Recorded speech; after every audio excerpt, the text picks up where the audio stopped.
Have you ever lived in a neighborhood where one person held so much power, it felt like they'd crowned themselves royalty?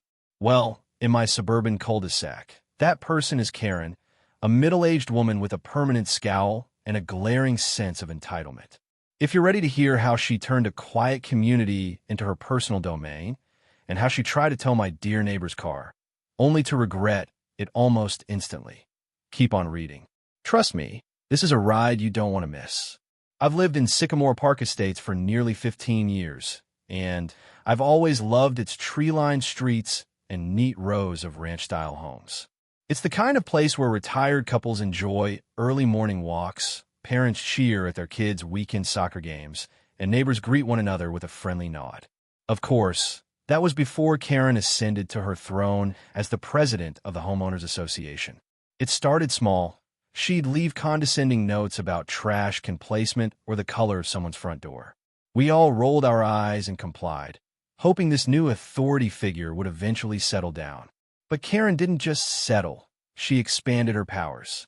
And if you've never tangled with a bored, overzealous HOA president with endless free time, let me tell you, it's an education in frustration. In our neighborhood, each home is allowed 2 vehicles in the driveway. Everyone else parks along the curb, provided you don't block traffic or hydrant. Enter my neighbor, Evelyn, an amiable retiree who fosters rescue animals and bakes the best lemon bars this side of the Mississippi. She's a saint, and she owns a slightly beat-up but well-loved 1994 Oldsmobile. For years, Evelyn parked it along the curb in front of her house. No one minded, until Karen decided to enforce an obscure HOA rule about long-term curb parking. One Monday morning, I stepped outside to grab my mail and found Evelyn in her front yard, staring at a neon pink ticket stuck under the Oldsmobile's wiper. Her eyes flickered with confusion, then frustration. The notice, signed by Karen in bold, sloppy handwriting, declared that Evelyn had 48 hours to remove her vehicle from the street or face immediate towing at the owner's expense. Evelyn couldn't believe it. I thought curb parking was allowed as long as the street wasn't blocked, she stammered. I tried to calm her down by reviewing the HOA handbook. Sure enough, there was a decades-old bylaw stating that any vehicle parked on the street for more than 7 consecutive days could be towed after a warning. The bylaw had never been enforced, likely because it was archaic and overshadowed by more current parking regulations from the city. However, Karen saw an opening and seized it to flex her new powers. Evelyn, who used her Oldsmobile only for short grocery runs and medical appointments, barely accumulated enough mileage to move it every day. What Karen conveniently ignored was that Evelyn did occasionally drive her Oldsmobile around town. Still, the vehicle rarely shifted from its spot for too long, and Karen claimed that qualified as a nuisance to community standards. To avert the looming disaster, Evelyn moved her Oldsmobile to her driveway, displacing her second car to the curb. She even placed a polite note in her window explaining why she switched spots. The whole scenario seemed resolved, or at least we hoped so. But with Karen, nothing was ever quite so simple. One glance at her smirk told me she was itching for a bigger fight, and I had a sinking feeling that this was only the beginning. Sure enough, 3 days later, I caught Karen prowling around Evelyn's driveway at dawn. Clad in her usual pastel sweatsuit, clipboard in hand, she circled Evelyn's property like a hawk, making furious scribbles on a sheet of paper. I confronted her with an arched eyebrow, asking if there was a problem. "I'm doing my official HOA inspection," she said in a haughty tone. "We have reason to believe Ms. Evelyn's property is in violation of multiple codes." She refused to elaborate further. That evening, I told Evelyn what I'd witnessed. She sighed heavily, a deep sadness clouding her kind eyes. "I just want some peace," she said, her voice trembling. "I've lived here 20 years without causing trouble. Now I feel like I'm under surveillance in my own home." I patted her arm reassuringly, determined to find a way to stand by her side. Little did I know, this was only the tip of Karen's iceberg of trouble. Over the next week, things escalated faster than a neighborhood kid's remote control car. Karen began harassing Evelyn at all hours, leaving sticky notes on her door that cited obscure HOA rules. like the acceptable shades of mulch in a front yard or the required height for mailbox posts. She even complained about Evelyn's garden gnome collection, calling them an unsightly distraction. The rest of us neighbors were appalled by the pettiness, but Karen seemed to feed off the conflict. Evelyn tried her best to comply, but it was clear Karen's main target wasn't the garden gnomes. It was that Oldsmobile. According to Karen, Evelyn's car was an eyesore that dragged down property values. Never mind that it was in good shape and always clean, or that half of us had older vehicles ourselves. Karen was fixated, and that fixation spelled trouble. I started noticing unfamiliar vehicles slowly cruising our street, sometimes pausing by Evelyn's house. It didn't take long to discover that Karen had arranged for random towing companies to inspect the neighborhood for violations, a strategy to pressure Evelyn further. One morning, I saw a tow truck idling near Evelyn's driveway. The driver looked confused, as if he'd been called to remove a problem that didn't exist. After a brief conversation with me, he shrugged and left, having found no legitimate reason to tow. Evelyn's stress levels shot through the roof. She spoke of sleepless nights, worried that if she let her guard down, her car would vanish. She'd wake at midnight to peek through the curtains, ensuring the Oldsmobile was still safely in its place. As someone who deeply respected Evelyn for her community spirit, she volunteered at the local senior center and organized holiday bake sales. It pained me to see her so on edge. One afternoon, I decided enough was enough.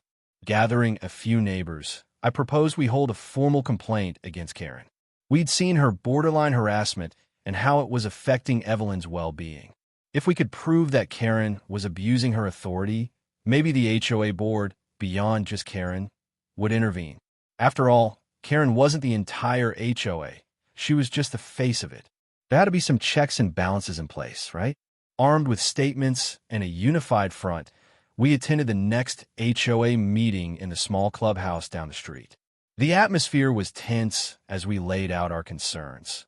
Karen's unwarranted inspections, her attempts to call towing services on false grounds, and her personal vendetta against an elderly resident. To our shock, Karen stood before us, calm and collected, flipping through a thick binder of HOA bylaws. "I'm simply enforcing the community's standards that all of us agreed upon when we bought our homes here," she proclaimed, tapping the binder with a manicured fingernail. "If any of you feel that these rules are unjust, you're free to propose amendments. But until then, we must uphold the regulations. Otherwise, we risk chaos, people parking their cars on lawns, hosting loud parties, letting trash cans sit on the curb all week." Her theatrical performance rattled a few folks. I tried to refute her points, reminding everyone that she was specifically targeting Evelyn without proper justification.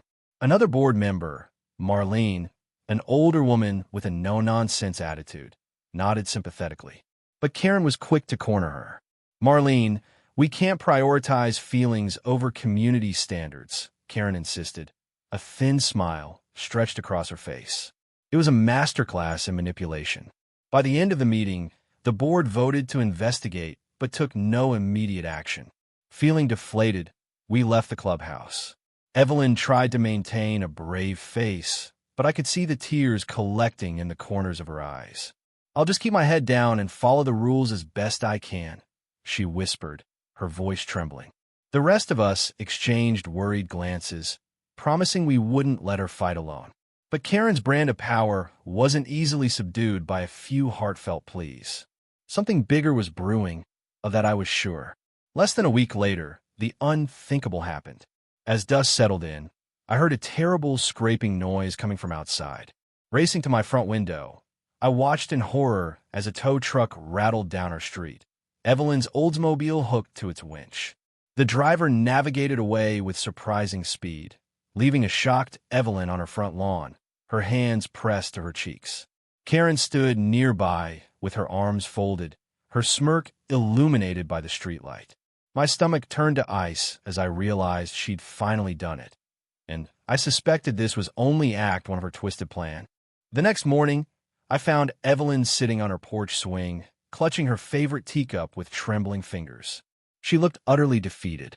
"They took my car," and I have no idea where they took it," she said softly.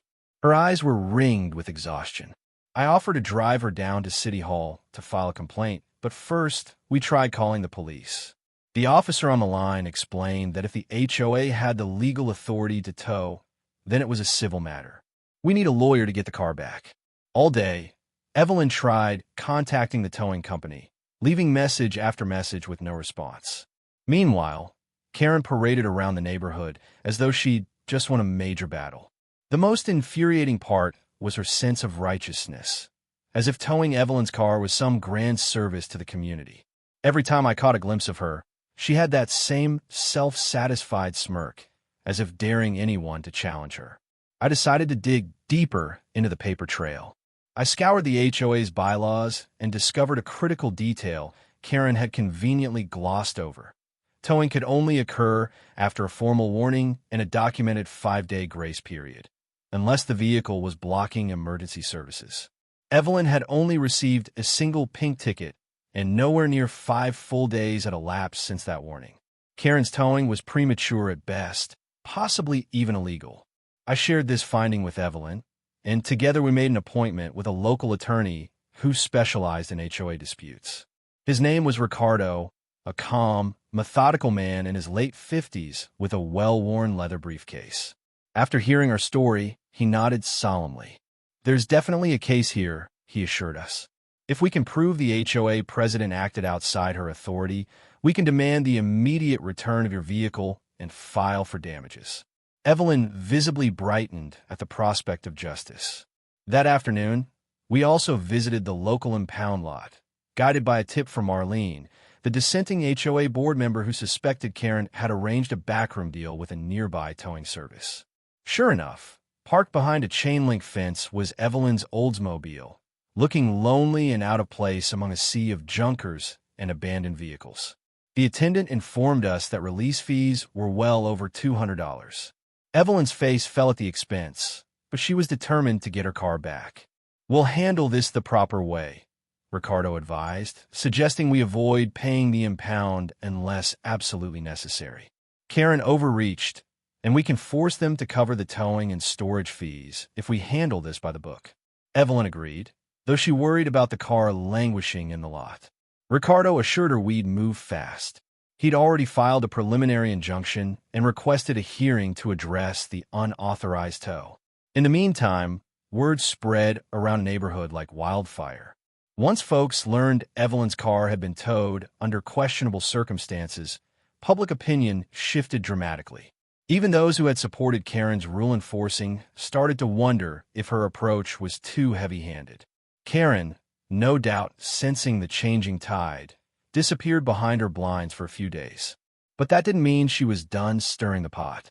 One evening, Marlene knocked on my door, looking visibly shaken. She confessed that Karen had been pressuring the rest of the HOA board to sign a document retroactively justifying the towing. She claims Evelyn's car was blocking the sidewalk. Marlene revealed, rolling her eyes. It absolutely wasn't. But Karen threatened to kick us off the board if we didn't sign. I refused. The rest of the board is too scared to defy her. They think she can oust them with a blink. That revelation lit a fire under me. Not only had Karen twisted the rules, she was now trying to rewrite history. My blood boiled at the thought. I assured Marlene we'd stand with her, no matter how ugly things got. Remember, Karen isn't the entire HOA. She can't fire an entire board if we stand together, I told her. Besides, this is going to backfire on her. The truth always finds a way out. And find a way out it did. The next day, Evelyn received a call from an anonymous tipster, a nervous-sounding man who claimed to be a towing company employee. He had overheard Karen giving explicit instructions to tow the Oldsmobile at any cost before the official grace period elapsed. She said she'd handle any backlash, the man muttered. Evelyn nearly dropped the phone as hope surged through her. With this new evidence and the hearing date looming, it felt like Karen's stranglehold on our community might finally weaken. The morning of the hearing arrived with a crisp breeze that signaled the changing seasons. Evelyn, dressed in her Sunday best, clutched a folder containing all our evidence. The outdated bylaws, the suspicious timing of the tow, and the eyewitness statements. Ricardo had arranged for Marlene to testify, as well as the anonymous tow truck employee who promised to come forward if subpoenaed. The rest of us neighbors crowded into the small, municipal courtroom for moral support. Karen appeared confident at first, sweeping into the courtroom in a tailored blazer that screamed, "I'm in charge." She was accompanied by a single HOA board member who looked uneasy and kept fidgeting with his tie. Initially, Karen stood behind a lectern, speaking about her duty to uphold community standards. But as Ricardo began presenting our evidence, her composure wavered. Evelyn took the stand, recounting the timeline of events, the pink ticket, the insufficient waiting period, and the middle-of-the-night tow. She described the emotional toll, her health concerns exacerbated by the stress, and the intimidation she felt in her own neighborhood. The judge listened intently, nodding in empathy. Karen's expression darkened, but she tried to maintain a rigid posture, glancing over her shoulder as though searching for an escape. Next, Marlene bravely testified how Karen had tried to coerce the board into signing a backdated document. Marlene's voice shook with anger as she revealed Karen's threats. The judge's brows shot up. "So you're saying the HOA president was aware that the towing was unlawful and sought to cover it up?" he asked, eyeing Karen. Marlene nodded. "Absolutely, Your Honor. She bullied us, plain and simple." The final blow came when the towing company employee, who'd chosen to remain unnamed for his own safety, submitted a written statement detailing the phone call he'd overheard. It described Karen's explicit instructions to remove Evelyn's car before the 5-day grace period was up. The statement concluded by mentioning Karen's vow to deal with any repercussions. That piece of evidence left little room for doubt. Karen had knowingly arranged an illegal tow. Once Ricardo wrapped up his arguments, the judge didn't need long to make a decision. "It appears the HOA president acted outside the scope of her authority and disregarded the required procedural safeguards," he pronounced, his voice echoing in the chamber. "Accordingly, I order the immediate release of Mrs. Evelyn's vehicle from the impound lot at the HOA's expense. Furthermore, Mrs. Evelyn has grounds to pursue damages for undue stress and legal costs." You could practically see Karen's world crumbling around her as the judge spoke. Her face turned ashen, and for the first time since this ordeal began, her eyes flickered with genuine fear. She fumbled for her notes, trying to protest, but the judge cut her off. "We're done here, Ms. Karen. I suggest the HOA board review its leadership to prevent such overreach in the future." With that, he banged his gavel, sealing Karen's fate. Outside the courtroom, Evelyn's relief was palpable. She teared up as neighbors congratulated her, and Marlene gave her a tight hug. Even some of Karen's former supporters now approached Evelyn to apologize for not realizing how badly Karen had abused her power. I watched from a distance, feeling a mix of triumph and empathy.